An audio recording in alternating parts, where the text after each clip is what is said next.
tous, joie de poursuivre ce parcours Néhémie ensemble et de cheminer ensemble avec la parole de Dieu. Néhémie, nous l'avons vu la dernière fois, est un bon serviteur, mais c'est aussi un grand priant.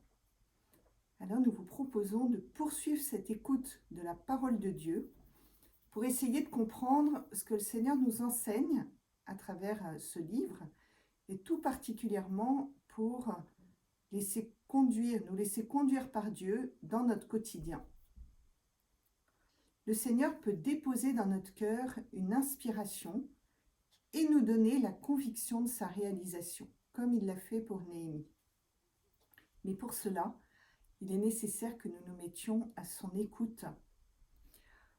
Alors, le livre de Néhémie nous montre comment ce dernier accueille ce qui lui est inspiré, puis l'accomplit, alors qu'il faut bien l'avouer, la mission qui lui était confiée était vraiment impossible à vue humaine.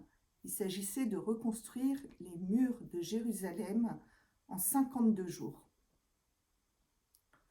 En parcourant le livre de Néhémie, nous pouvons constater que la prière est centrale. Néhémie, c'est un bon organisateur, mais c'est aussi un homme de foi. Et il a à cœur de rester sous le regard de Dieu dans toutes les réformes qu'il entreprend. Nous allons essayer de voir ensemble les attitudes fondamentales de la prière que nous révèle Néhémie. Tout d'abord, Néhémie a un cœur de compassion. Et c'est cette compassion pour ses frères judéens qui l'entraîne à prier. « S'il te plaît, Seigneur, ah Seigneur, que ton oreille soit attentive à ma prière. » Néhémie aussi accompagne sa prière d'un jeûne. Pendant plusieurs jours, je pris le deuil, je jeûnais et je priais devant le Dieu du ciel. Et sa prière est exaucée après plusieurs jours de jeûne. Dans la Bible, il est aussi dit que certains démons ne sont chassés que par le jeûne et la prière. Troisième point important, troisième attitude, c'est celle de la persévérance. Néhémie supplie le Seigneur, il est persévérant dans la prière. Il est dit qu'il prie jour et nuit. Que ton oreille soit attentive et tes yeux ouverts pour écouter la prière de ton serviteur. Aujourd'hui, devant ta face, je prie jour et nuit pour les fils d'Israël, tes serviteurs. Est-ce que nous persévérons dans la prière, dans la certitude que Dieu l'entend? Ce n'est pas parce qu'il ne répond pas immédiatement ou qu'il ne répond pas exactement comme nous le souhaitons qu'il n'entend pas notre prière. Le Seigneur Dieu écoute notre prière et il y répond d'une façon ou d'une autre. Elle produit toujours son fruit, même s'il n'est pas perceptible immédiatement. Néhémie nous montre l'exemple de la vigilance dans la prière.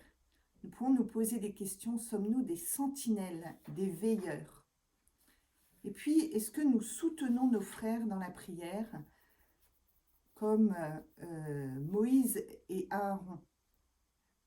Moïse, dans le désert, au moment des combats contre les Amalécites, lève les bras au ciel. À chaque fois qu'il lève les bras au ciel et qu'il prie, sa prière est exaucée. Mais il fatigue, et c'est son frère Aaron et Hur qui vont soutenir ses bras pour que Moïse puisse continuer de prier. Voilà, cela nous enseigne aussi sur notre attitude. Soutenons-nous nos frères dans la prière, comme l'a fait aussi Néhémie. Autre attitude de Néhémie, c'est celle de la confiance en Dieu. C'est marquant de voir combien Néhémie a confiance en Dieu. Et quand il prie et quand il parle au roi pour lui présenter sa demande au départ, il prie en même temps.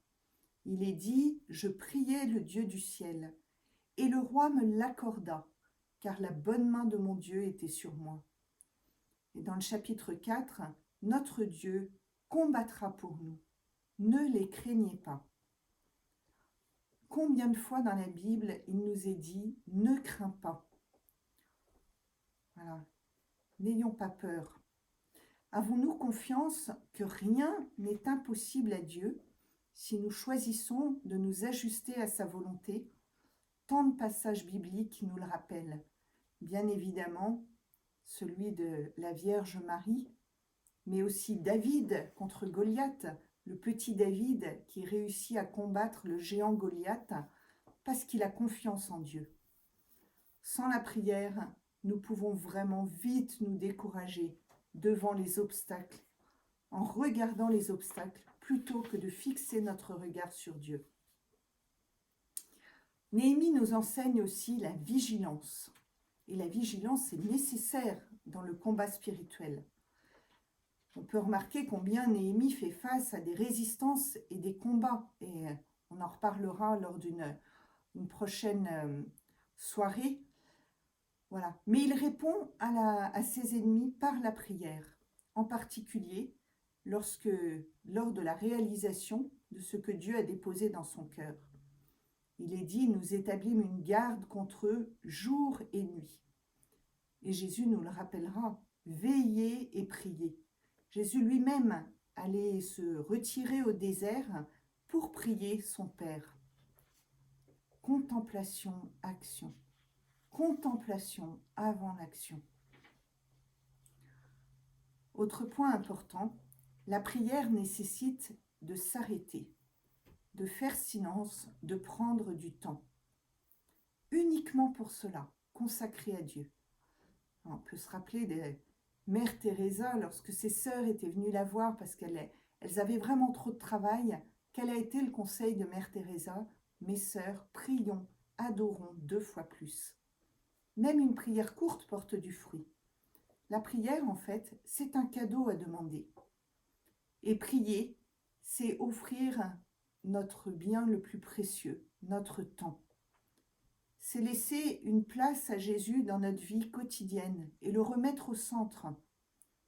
Demeurez en moi et je demeurerai en vous, nous dit Jésus dans Jean 15,4.